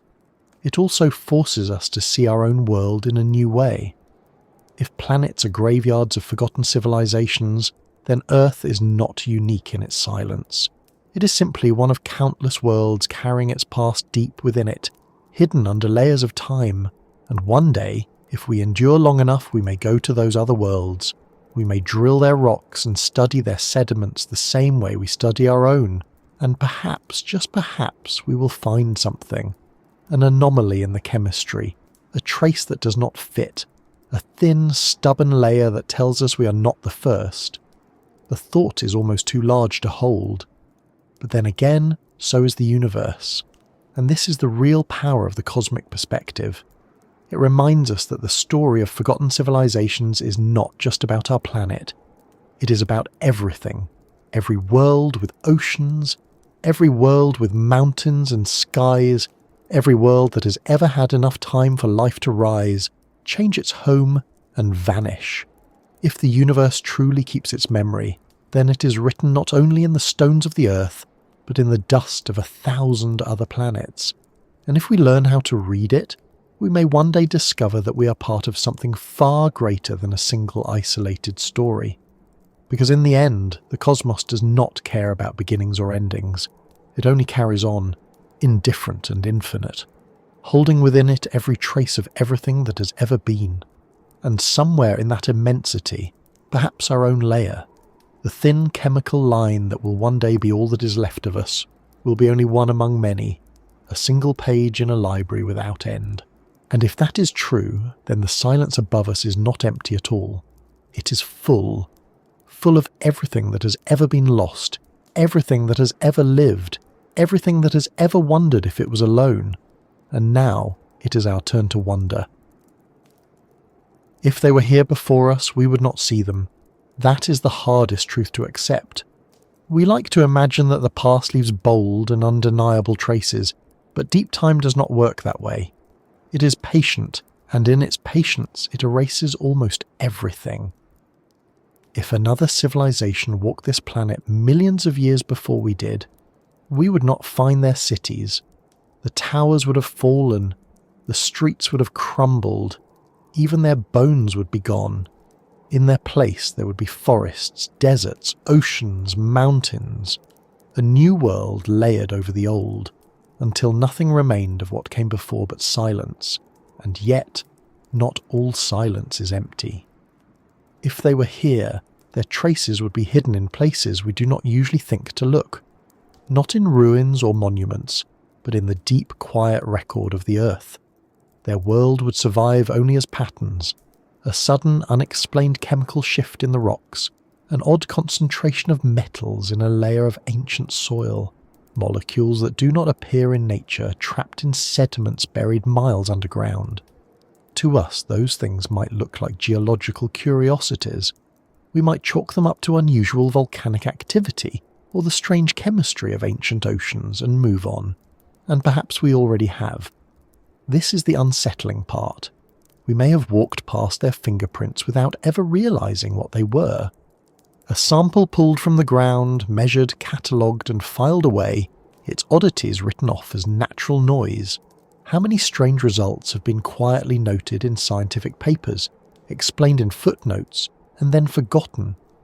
How many of them might be the faint final echoes of something that came before us? If they were here, they would be ghosts now. Not the kind that haunt the edges of our vision, but the kind that haunt the data. Numbers that don't quite add up, signals that don't quite match what we expect. Ghosts not of stories, but of physics and chemistry, imprinted into the bones of the world. And even if we found such a ghost, would we recognize it? That is the other challenge. We are so used to thinking of civilization in human terms, cities, tools, fire and language, that we might not see another kind of intelligence even if its remains were sitting right in front of us. What if they did not build as we do? What if their technology was not metal and stone, but something that left no obvious scars? What if their impact on the planet was so subtle that, in our terms, it would look like nothing at all? Even we are already learning how to vanish in this way. Our technology is shifting toward the invisible.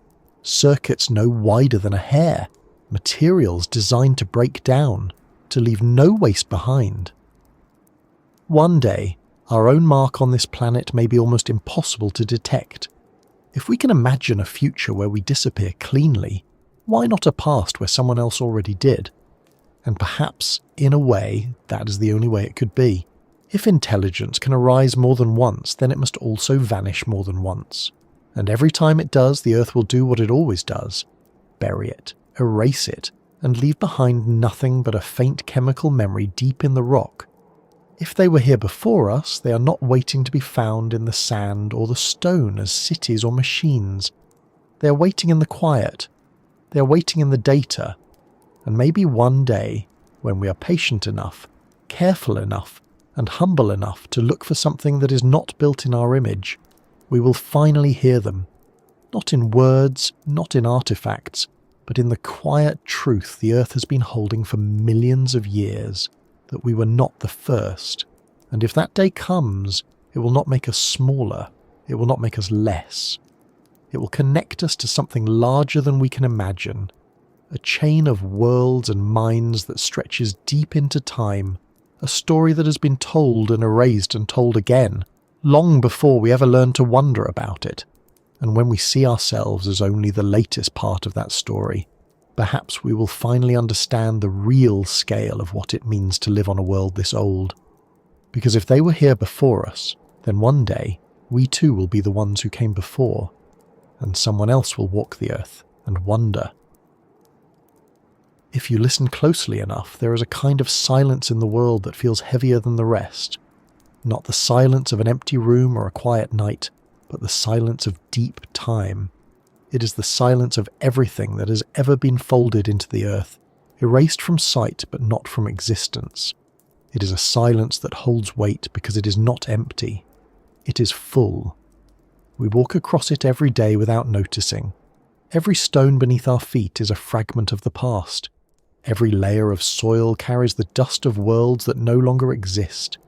Even the air, shaped by ancient life and its long-forgotten transformations, is a kind of ghost, a reminder that our present is built on the ruins of 1,000 vanished ages. When we imagine ourselves as the first, we do so because we can only see the surface, but the surface is thin. Beneath it is a planet that has been writing and erasing its history for 4.5 billion years.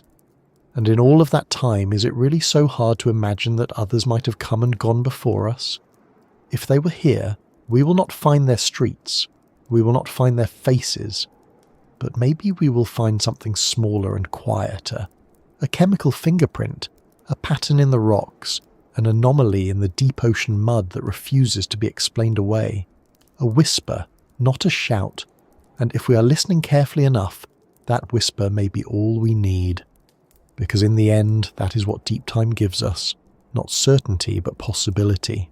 The Earth is vast enough to erase everything except the smallest traces, and yet those traces still matter.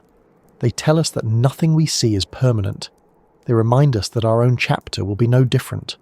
One day, millions of years from now, the cities we know will be gone. The continents will have moved. New mountains will have risen and been worn away again. And if someone, human or not, were to look for us, they would not find our world. They would find a layer in the stone, a faint chemical echo of our presence. That is all we will be. And yet there is something strangely beautiful in that thought, because it means we will join everything else. We will become part of the same silent record that holds the oceans that have come and gone, the forests that turned to coal, the creatures that ruled the earth and then vanished without a sound.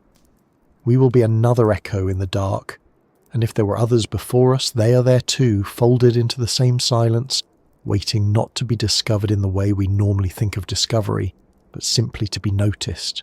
Not proof, not certainty, just the quiet recognition that time is not ours alone.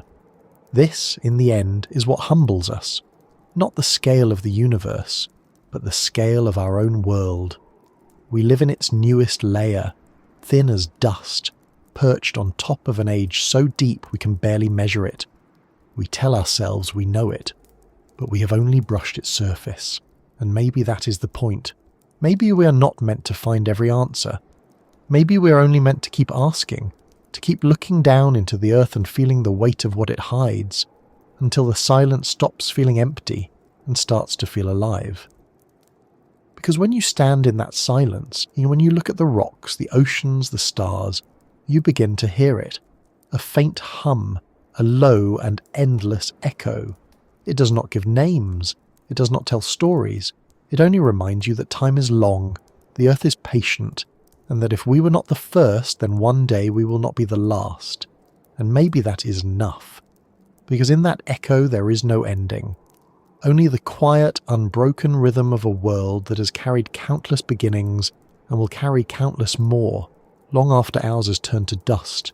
The earth will keep turning, the stones will keep their silence, and somewhere, hidden deep in the dark, every story that ever was, ours included, will still be there, folded into the memory of the planet waiting. And if you listen closely enough, You can almost hear it.